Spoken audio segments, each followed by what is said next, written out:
Starting with the folks at home. What did you learn from this? What did you discover? Type it in the chat. Logan says, fun and challenging to hold the position and get rapport. To have another join my camp as a dog owner. Okay. Let me see here. Like the intro. This was lively and entertaining. Hard to be confrontational when someone is reflecting you. Yes. This is, when you understand the deeper applications of this, it becomes a technique we call reality frame override. It doesn't matter what somebody wants. If you continue to match and mirror, or as in some cases, hold the dominant rapport position and force them to take on your physiology, they will capitulate. You will overwrite their frame. But the laws of physics say that two vibrational objects move towards a third entrained frequency. That's what you're doing. While cognitively trying to maintain a position, you're physiologically moving in unison, which inevitably will overwrite even your neocortex, and you'll find some way to just give up and sync up. First you give up, then you sync up, right? And that's the point, is we can dominate a conversation through completely separate channels than our language. This goes back to a set of principles discovered by Dr. Alexander Penland in the book Honest Signals. He was a researcher at Stanford. There are 4 channels of nonverbal communication that all human beings engage in socially competitive environments. One of those channels is known as mimicry. During studies, interviewees who mimicked and matched their interviewers received an average of a 30% increase in closing of sales, in pay raises, etc., etc., etc. So once again, what you're seeing now is this concept that was originally came from NLP about matching and mirroring. You see it reflected as a universal principle in the concept of mimicry, right? And this is one of the 4 uber channels of human influence. One of the things that we'll talk to you more about in CPI 4 is how to tap into all 4 of those nonverbal channels. You actually tapped into 2 of them already, one with this exercise, and the other one we did the vibing drills. Because one of the other honest signals or channels is known as activity level. And activity level refers to the dynamism and enthusiasm with which 2 people interact. So think of it as the vibe, the energy that they have. And it was so reliable that researchers could predict with, I think, a 90% or more accuracy what decision a group of people would make within the first 90 seconds of a conversation with the audio off. Okay, these have nothing to do with linguistics and everything to do with what's going on non-verbally. So activity level, we match the energy, we match the degree of animation and emotion that a group has. In speed dating, what they discovered was that you could always predict what female, in most cases, would share their contact information based on the activity level during that 5-minute interaction. Okay? It's that consistent, right? So when you have activity level, when you have mimicry, you have 2 out of the 4, right? Okay. Influence and consistency and variability. Consistency variability is 1 channel, and it's two poles on that spectrum. Fun and challenging to hold a position and get rapport. Got to keep reminding myself what the outcome is. Don't cave in. Yes, right? Carrie says, I was just saying that I discovered this helps me to remain more calm while in a confrontation. Absolutely. Audio is choppy. You got kicked out. Huh? This computer got kicked out of Zoom, so Oh. that lost audio for a bit. That's because the computer with the audio got kicked out. Okay. We're back. Because Logan realizes the cats are best, he just does not want to admit the truth. At Victoria, yep, same here. Scott knows what's up. FYI, we have choppy audio and video, red and yellow bars on David's video. Again, they were kicked off, so you're back, you should be back on now. Give in because Lori is going to win. In the long run, everything ceases to matter. I still need to work on my mirroring. I keep forgetting. No video feed. Okay. At deep, yes. Now we have audio back. There is so much. Hey, it's not 5 p.m. yet. What's up with the video and audio? Okay, all right. So just comments about, again, no platform is perfect, no connection is perfect. We roll with the punches, we do the best we can. Relax, take a breath, have some dip. Right? Yes? David, if you were in marriage, would you do mirroring and matching? Why wouldn't you? But couples all actually do this automatically, except when they're arguing. Okay? You got to remember that whole resonance phenomena is pervasive throughout every aspect of human life, especially with couples. If you've ever seen those gag pictures where people look like they're pets, Yeah. right? But in face reading, you're going to learn this, that people who spend a lot of time together start to look alike. And it's because their vibrations start to change, and those changes in vibration cause changes in the corresponding physiognomy. Right? It's just how our universe is built, right? But just because we're aware of it doesn't mean that we're actually taking advantage or using it. These are tools. Once you become aware of them, these are channels of influence that you can just flip a switch and just amplify and magnify your persuasion abilities, right? Somebody's fighting you on one level, you get them on another, right? It's one of those, and again, there's a synergy to it, but there's also strategies. You never fight somebody head on. It's the worst way to try and persuade anybody. It's the best way to confront them, right? But persuading them, that's different, right? You know, I think it was Socrates that said, I drank what? No, sorry. Someone who's not convinced of something themselves won't be convinced by you either. But the moment you start convincing them on one level, the dominoes start to fall. So convince them at the physiological level and you'll overwrite their cognitive functions. And isn't that what I've been saying? Your physiology controls your psychology. Why are our hypnosis techniques so effective and work on so many people who say they can't be hypnotized? It's because we use a physiological approach to circumvent and bypass resistance. The moment we get your meat engaged, it doesn't matter what your conscious mind wants. For the most part, right?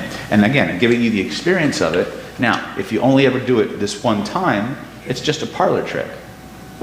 But if you understand the ramifications of what you've just experienced and what you've just done, now you can use it whenever you want to or need to, right? And I would use this all the time.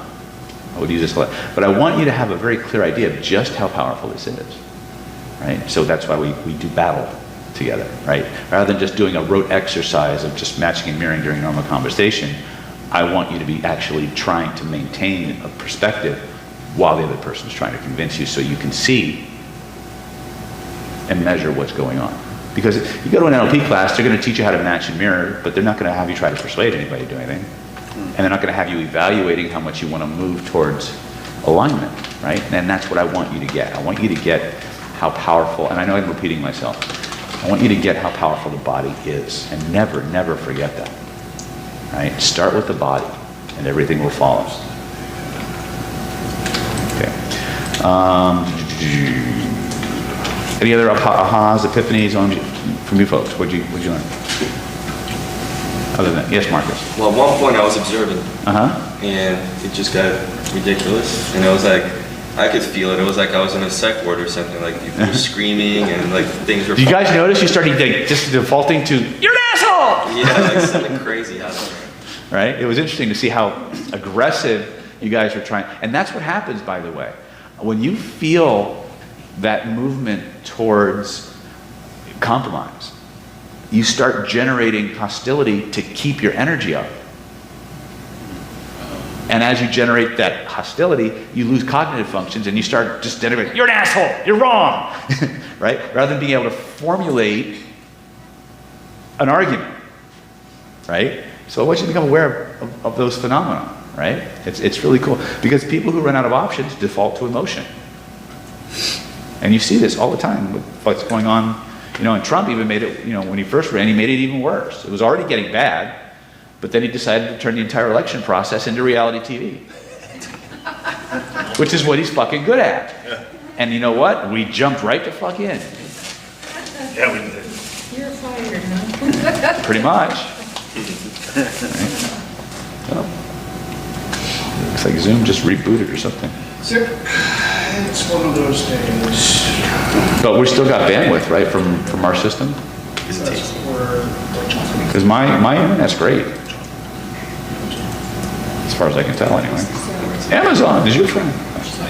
Anyway, okay, so the next drill.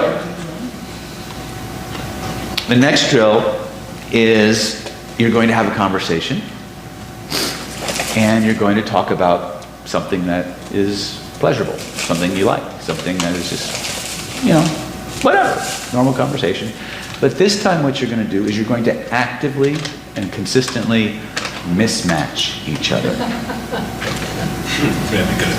And I don't want you guys to stop moving. I want you to make this an active thing, all right? Once again, A and B are going to try to maintain that, but again, you're like two magnets, you keep flipping, right?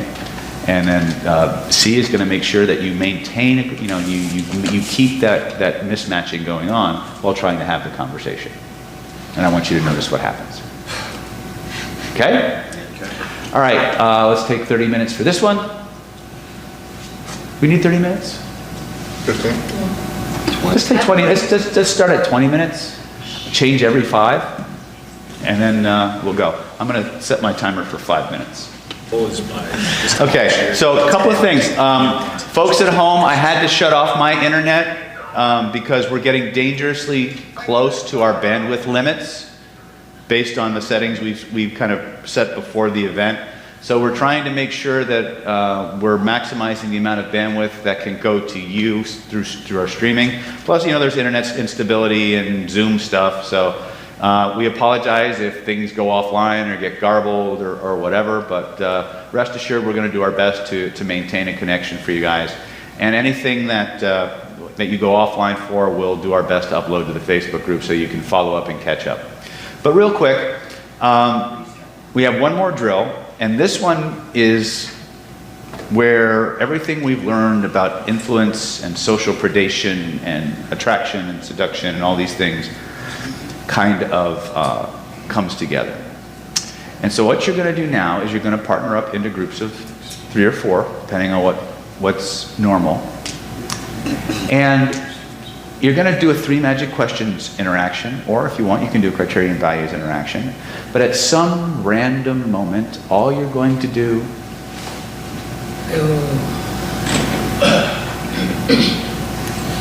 is break it.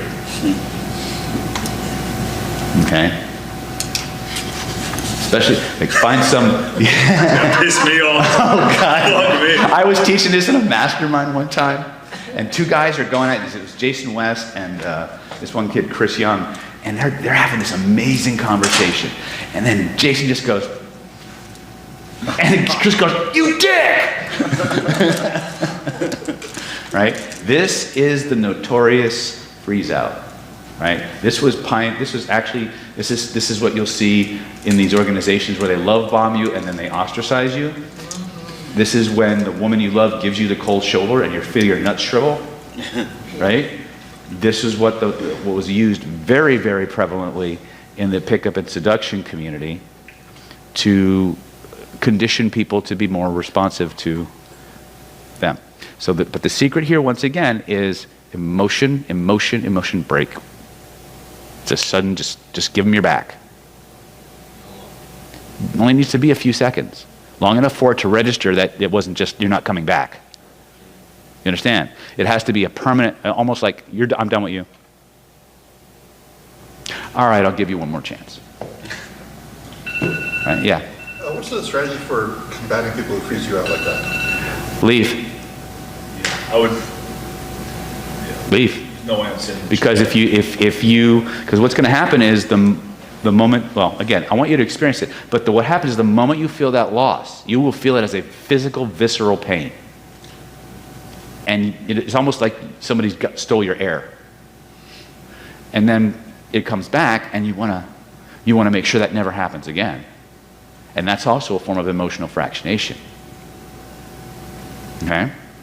But again, make it organic. Get into a legitimate, awesome 3 magic questions process. And when you realize that the person you're working with has forgotten it's a drill, snap it. Because you guys know now that at some point that break is going to come. So you need to engender the buy-in, right? And just, okay? And so remember, A is going to be your breaker, B is going to be your receiver, C is your meta person, making sure the rules are followed. Okay? Now, for those of you at home, it's really simple. You just get them into a 3 magic questions conversation, and right when you think they're at their emotional peak, turn off the screen. Give it a few seconds, and then bring it back. Resume your conversation. Turn off the screen. And notice what happens. Okay? It's mine. Let me tell you something. I watched Swing Cat in Tijuana freezing out hookers to get free cigarettes. He would literally walk up to them and say, "Hey, can I bum a cigarette?" She'd say, "No."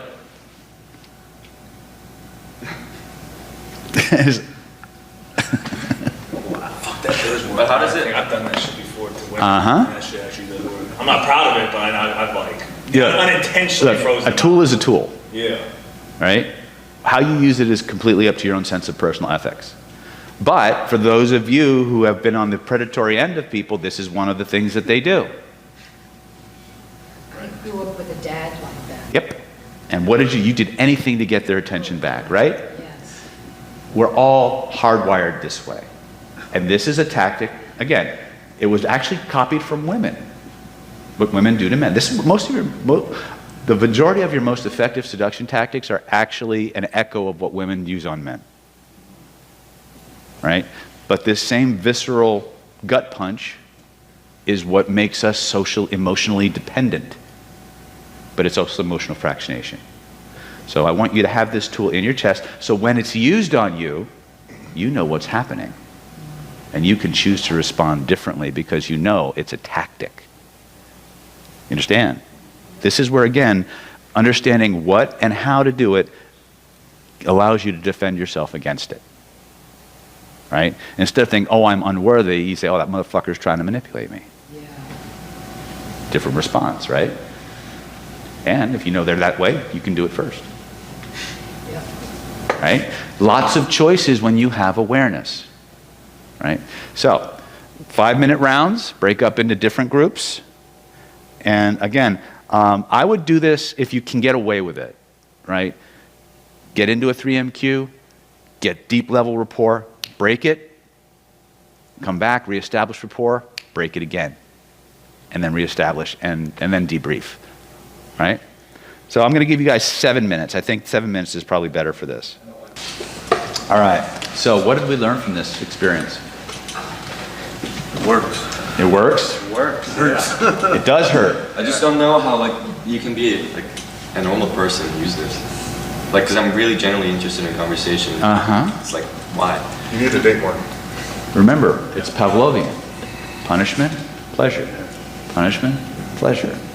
Towards, away from. Towards, away from. Right? I guess I'm. If you've ever been in an argument and your girlfriend just stopped talking to you, that's pretty much what it feels like. Right? Again, this is a tactic. And it's a very powerful one if your source of validation and emotional support is that source. Right? We fight to keep what we have. Right? Some of you look like I got gut punched. Right? I can't see what the people say in the Zoom chat, so I'm going to have to rely on Stephanie or TJ to read it to me. Right now, we're good. Okay. So, yes, sir. I was pointing out to some of them how I always wondered how assholes could get women until I realized one little dynamic of it, and you were asking, well, I could never do this or all this stuff. I'm gonna role play it. Oh Not with me. No, you and Oh, really? You're stuck. So, I guess I'll just sit off to the side because we're here. somehow I lost control of the segment, but that's all right. Yeah, it's going real well. Mike? I've got the big mics on, if you guys can hear me. So we're sitting there talking, and all of a sudden you start talking to me real nice. Yeah. Bud, don't forget, we gotta get that shit tomorrow, okay? I'm sorry, back to you. That's good. That's good, Mark. Keep going. I forgot my train of thought. And don't forget the other shit, okay? Twice. Back to you. I'm sorry. I'm about to pinch you in the balls. It's just business. And you're just about the right height for that. But now do you see how I had some asshole friends that kept getting the hot chicks and I couldn't figure out how they were doing this shit. Until I saw this here and learned this. You do that shit to them all the But time. why would a woman want to stay with a man? Why would a Keeps woman doing want to stay that? with a man who fractionates her and then gives her the pleasure back and then takes it? You slime-ball. And the other one is these damn things. Yeah. Yeah. Phones are. Right in the middle of a good conversation, and all of a sudden, okay, back to the business. It's business. Do you do it like consequently?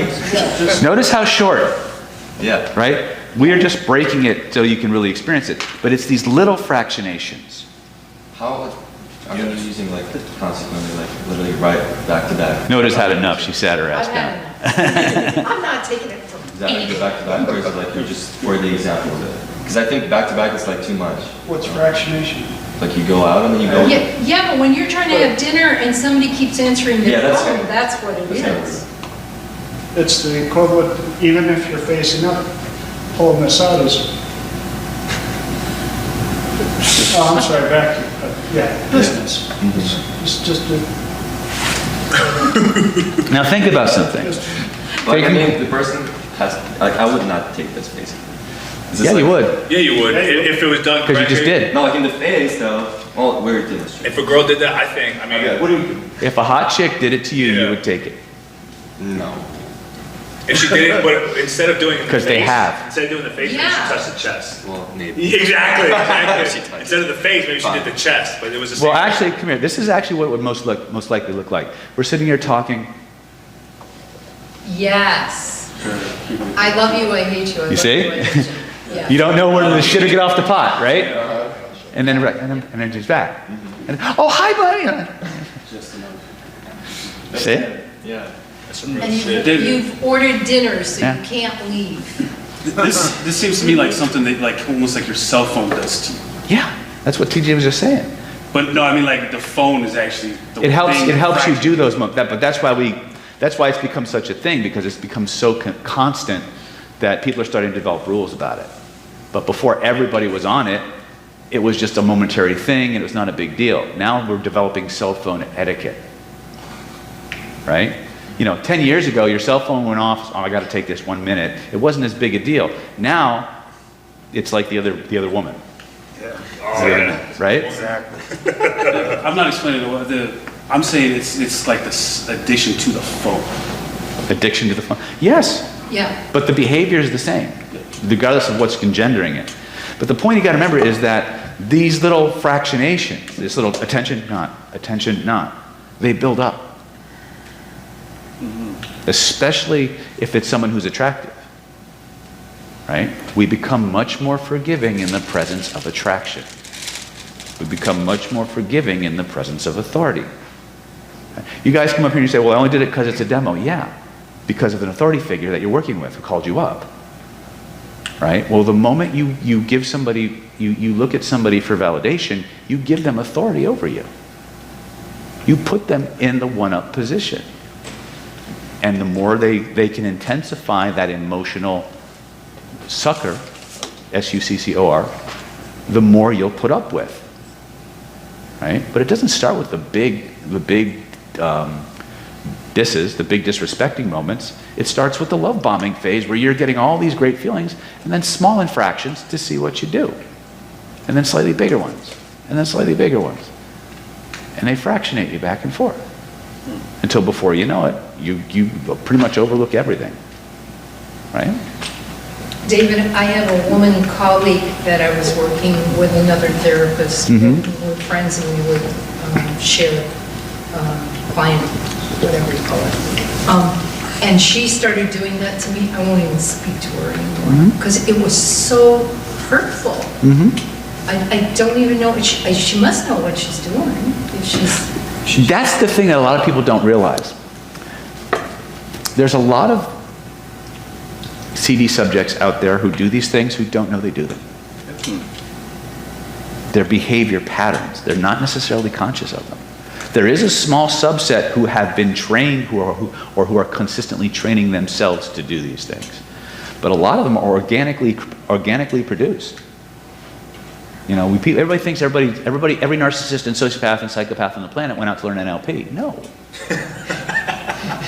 No. It was the other way around. Right? NLP was developed from people who do these things naturally.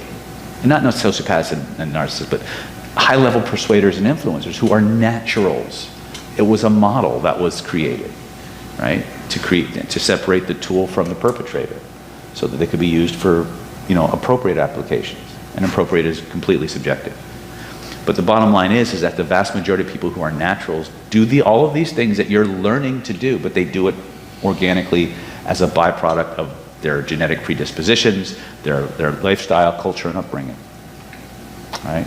So this is another, and this is again another, one of the big things is that classical psychology, psychological thought on these assholes amongst us, these wolves in sheep's clothing, so to speak, is that they're somehow damaged, that they somehow they're this way because of horrendous upbringings or bad childhood, and a lot of them not so much.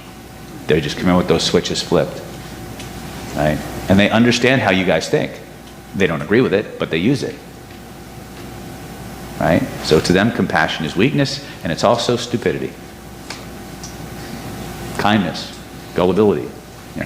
I think it was in the 60s or the 70s, the psychology came up with a phrase that says, when you do this thing, it makes me feel this way. I don't want you to do it anymore. And I tried it on this woman, and she basically said, fuck you. Because she didn't care how I Exactly. felt. And I was even more wounded because it was, you don't care. Exactly. Because the neurotics among us do care. That's their problem. They care too much. Right? If you look at this particular graphic, I don't know if you're going to be able to see it really well, but it's in the I think it's either Character Disturbance or In Sheep's Clothing manual. This one right here. I don't know if you can see this. Neurosis is the product of too much conscience, of too much worry about other people. How other people will see us, will people accept us, are we being kind, compassionate? A healthy level of neurosis makes us good citizens. We start to develop a healthy understanding of guilt, shame, regret, blame, yada, yada, yada. And that leads us toward, and that balance between our internal drives and what we want and our ability to go for it, balanced with our inherent socially programmed neuroses, leads us towards self-actualization and or altruism. A deficit of neuroses takes you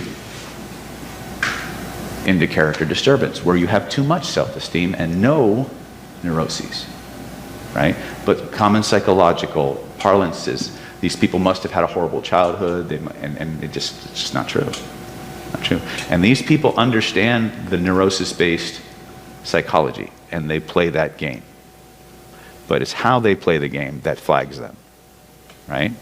But if you treat these people like they're damaged, like they're hurt little lambs that need their wounds bound, they're going to play you for everything you got. Because to them, that makes you weak. That makes you stupid. It makes you gullible. And then if you're weak and you're stupid and you're gullible, you deserve what you get. Right? Think of the old adage, the scorpion and the frog. Right? This is what you're dealing with. Right?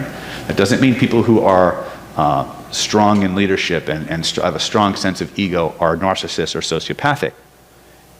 It means that people who are sociopathic tend to have these traits in spades, right? Okay, so questions on this? Anybody at home have questions? Okay.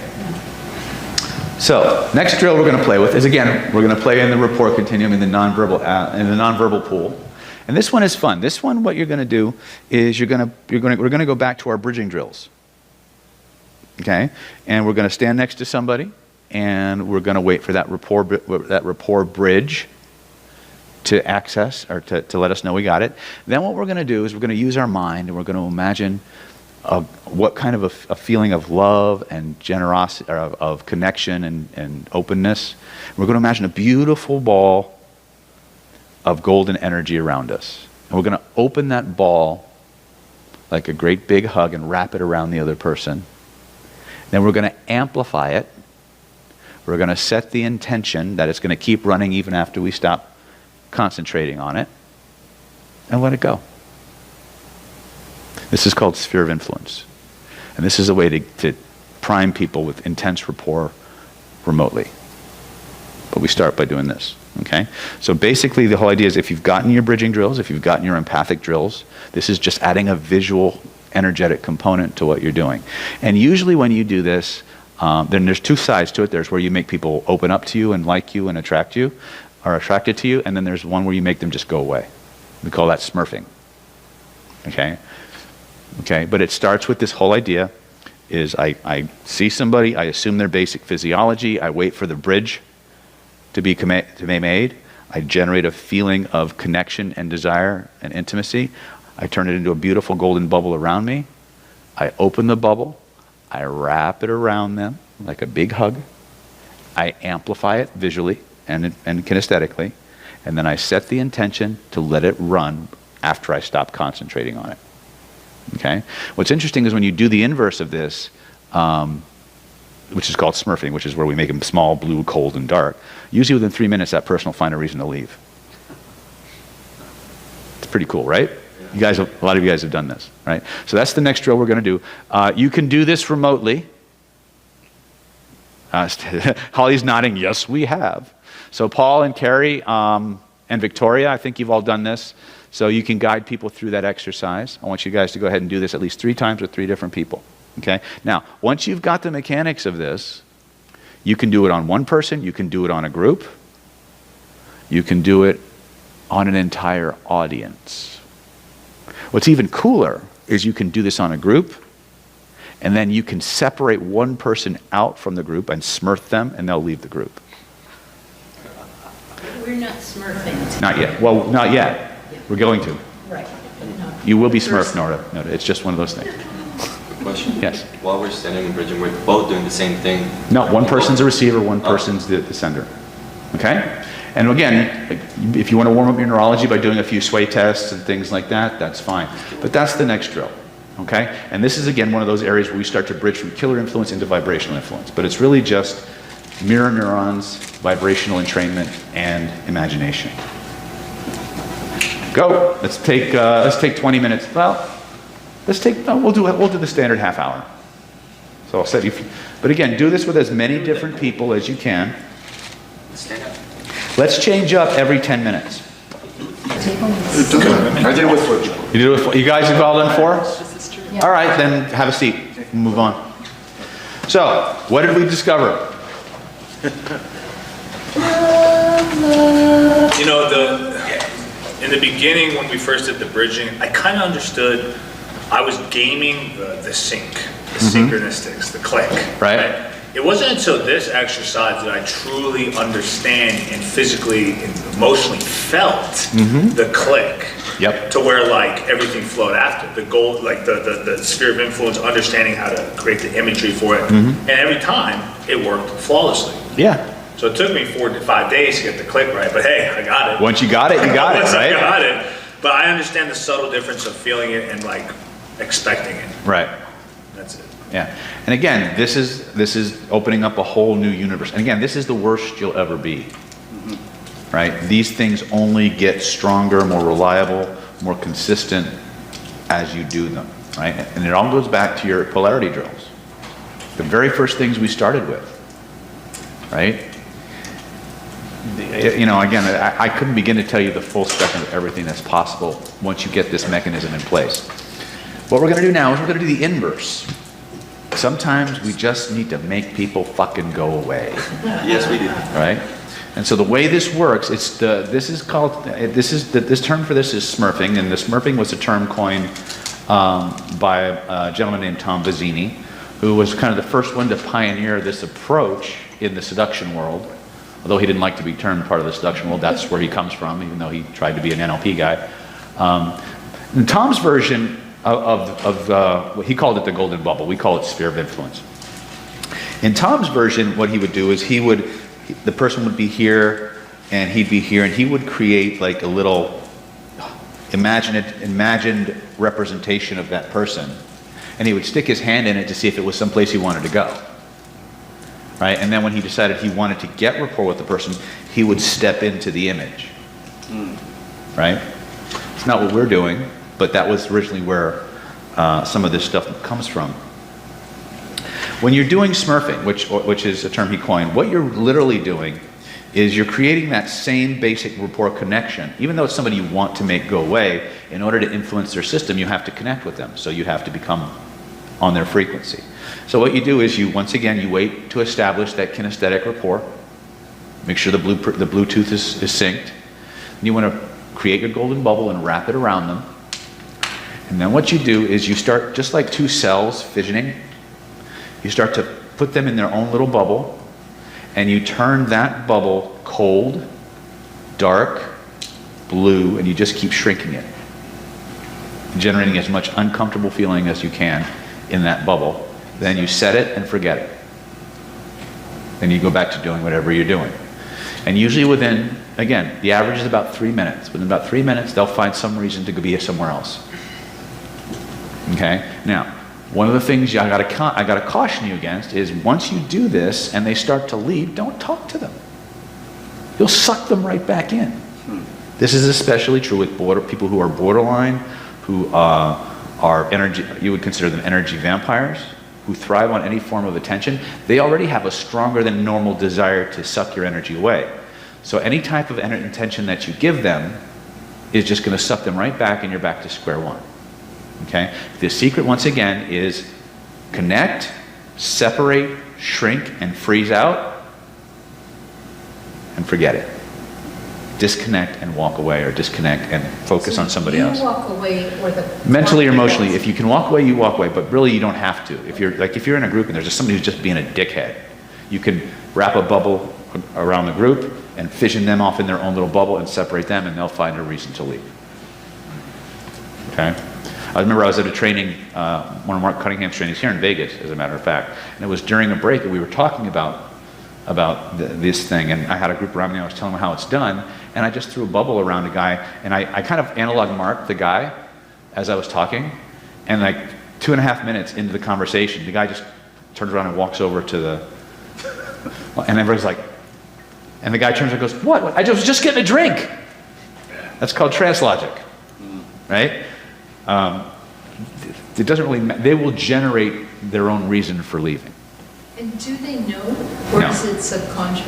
They just feel like It's oh, all I gotta- it's all pre-conscious. It's below the threshold of conscious awareness. They'll just have an urge to leave. Most of the things you do are that you think you know why you do them aren't the real reasons you're doing them. They're rationalizations. If you were a stage hypnotist, we would call it trance logic. You know, if you get somebody in a stage hypnosis show and you give them a negative hallucination, let's say Seth is sitting in the chair and I hypnotize Matt, and I give him the negative hallucination that there is nobody in the chair, and I tell Matt to go sit in the chair. Well, there's a part of his neurology that knows there's somebody in the chair, and it won't let him sit there. And he'll come up with all kinds of crazy reasons why he doesn't want to sit in the chair. And the more I press him on it, the more he'll find other reasons to not sit there. And to him, they'll be perfectly logical and rational, but they have nothing to do with the real reason. Understand? That's trance logic. We have that all the time. It doesn't just happen when, you know, in that context I've described, but that's the best way to illustrate it, right? We have bullshit reasons for the things we do all the freaking time, right? You know, my colleague in the seduction community, Swing Cat, used to go to bars, get women all hot and bothered, and then invite them back to his apartment to look at his stamp collection. Right? Well, And they would go. They know what it means. Well, They just need a plausible deniability. Oh, for- there it is. For friends. That's called a rationalization. Because what could happen? I'm just going to look at stamps, right? The more intense the arousal, the flimsier the logic can be. And that's what I want you to understand, is that the more you get that system all fired up, the faster the critical faculty goes out the window, right? You want to see a very, very scary example of this? You can watch Darren Brown's special, The Push. You want to see this shit taken to an extreme in a negative way? That'll do it, because he's doing it all right, right? The good part is not everybody went to the extreme that some of them did, but they all went pretty far, right? Push is a movie? It's on Netflix. It's a Darren Brown special where he actually brainwashes people into pushing people off a building. Yes. In the chat, there's a couple things going on. Lori says, what's a universal color for cold? Oh, we did it? So what about, Blue is what we normally use. blue is my favorite color. I'm told that it also symbolizes trust. In the business world, trust is cold. Okay. Whatever color symbolizes cold for you is what you use. Right? We're not applying color psychology to this in any way, shape, or form. Whatever symbolizes cold, dark, inhospitable. One of the more infamous gurus in the seduction world, when he was teaching remote influence and psychic attack. You guys remember the old Christopher Reeves Superman movies where they put General Zod in the Phantom Zones? That was that little two-dimensional space that that's what he would imagine putting people in to punish them, right? In that little, help me, right? Again, whatever imagery you want to do that generates the kinesthetics for you is what we're going for. Okay, but it has to be an imagery that you use to modulate your kinesthetics. I use gold because it's the warmth, it's higher, it's a very high vibration, but gold may have a completely different meaning to you, so you might not use that color to create connection, right? So this is where, once again, whatever metaphors your neurology generates, that's what you go with, rather than arbitrarily saying it has to be gold, right? That's just what I use. Does that make sense? Okay, so let's go ahead and try smurfing each other.